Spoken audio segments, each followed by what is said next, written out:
Gênesis, capítulo 6, 4 versículos. Apenas 4 versículos, num livro com mais de 1000 capítulos. Mas esses 4 versículos guardam um dos maiores segredos de toda a Escritura. Havia gigantes na terra naqueles dias, e também depois, quando os filhos de Deus se uniram às filhas dos homens, e elas lhes deram filhos.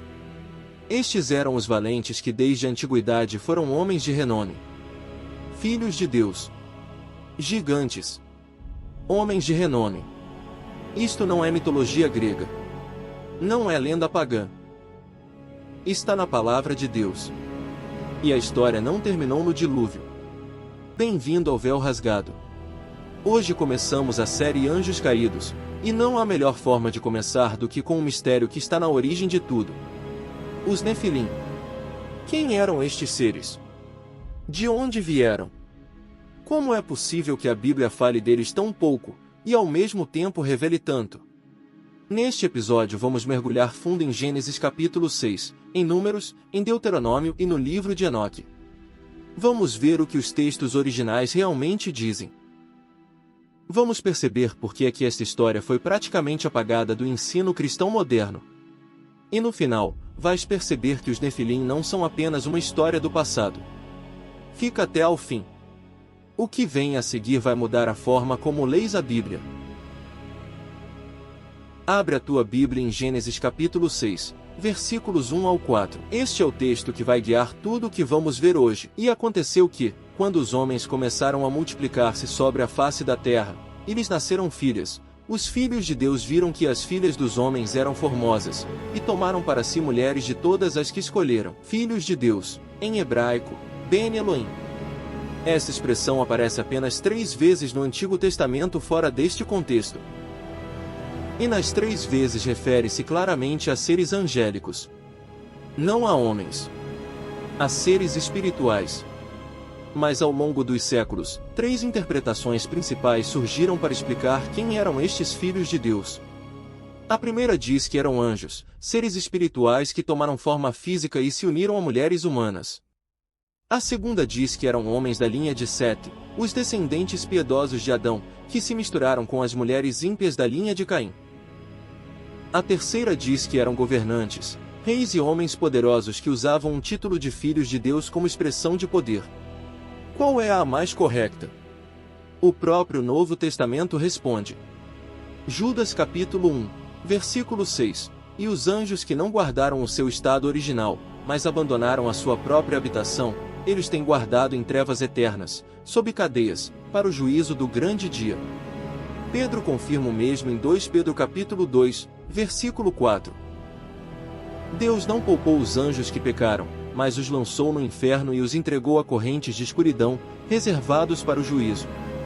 Anjos que pecaram. Anjos que abandonaram a sua habitação. A linguagem é clara. E o pecado destes anjos está diretamente ligado ao que aconteceu em Gênesis 6. O resultado desta união entre anjos e mulheres humanas foi uma raça de seres híbridos. Nem completamente humanos. Nem completamente espirituais. A Bíblia chama-lhes Nefilim. Nefilim. Em hebraico, a palavra vem da raiz nafal, que significa cair. Os que caem. Ou os que fazem cair.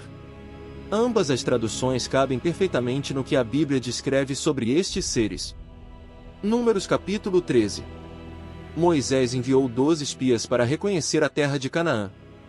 Quando voltaram, o relatório que trouxeram apavorou todo o povo de Israel.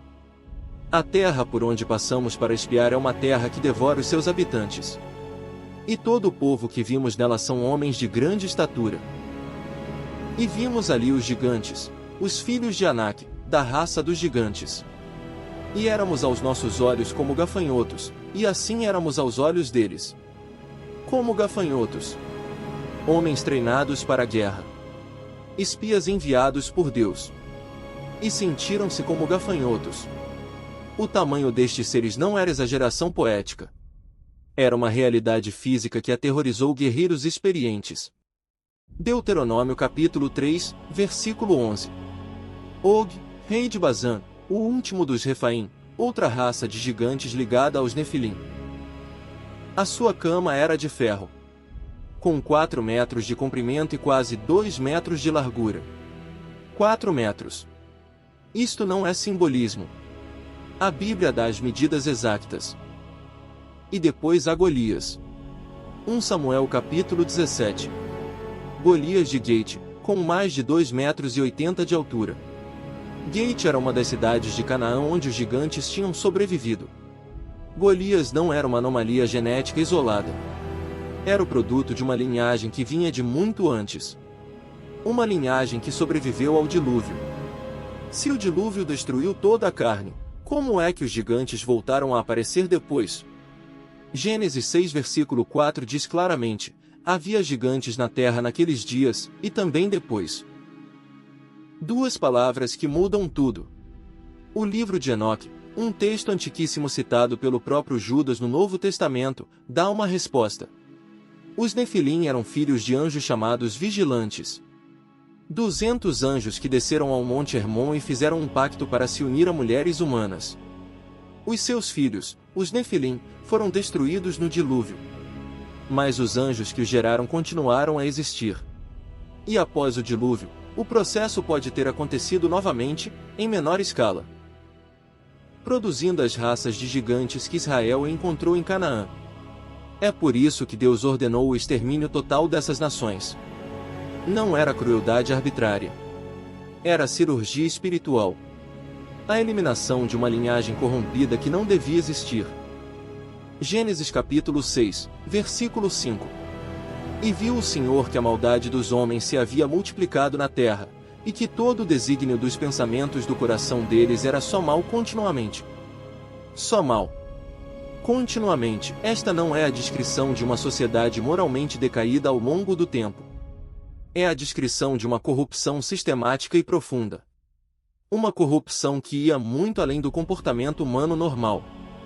Versículo 7. E disse o Senhor: destruirei o homem que criei da face da terra. Desde o homem até ao animal, até ao réptil e até às aves do céu. Porque me arrependo de os ter feito. Mas há um versículo que a maioria das pessoas passa rapidamente sem perceber o peso do que está escrito. Versículo 9. Noé era um homem justo e perfeito nas suas gerações. Perfeito nas suas gerações. Em hebraico, tamim. A mesma palavra usada para descrever um animal sem defeito para sacrifício. Sem mácula. Sem mistura. Puro. Muitos estudiosos bíblicos acreditam que esta expressão não se refere apenas ao caráter moral de Noé.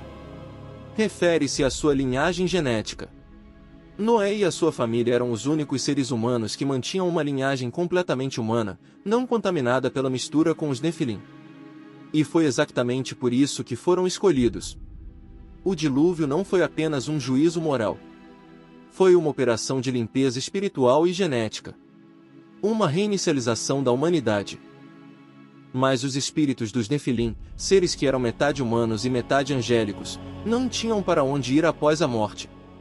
Não eram humanos o suficiente para ir para o lugar dos mortos humanos. Não eram anjos o suficiente para voltar ao reino espiritual, ficaram presos, vagando pela terra, à procura de corpos para habitar. E aqui chegamos à teoria que liga os Nefilim aos demônios que conhecemos hoje. O próprio Jesus confirma este comportamento em Mateus capítulo 12, versículos 43 ao 45. Quando o espírito imundo sai do homem, anda por lugares áridos, procurando repouso, e não encontra. Espíritos sem corpo, sem repouso, sempre à procura. Esta é exatamente a descrição do comportamento que o livro de Enoque atribui aos espíritos dos Nefilim após o dilúvio. A guerra espiritual que Paulo descreve em Efésios capítulo 6 pode ser diretamente ligada a estes seres. Não estamos a falar de forças abstractas. Estamos a falar de entidades com história, com origem, com identidade e com um objetivo. Se os espíritos dos Nefilim são os demônios que conhecemos hoje, então esta história não terminou no dilúvio. Está a acontecer agora. A guerra espiritual que travamos não é contra carne e sangue.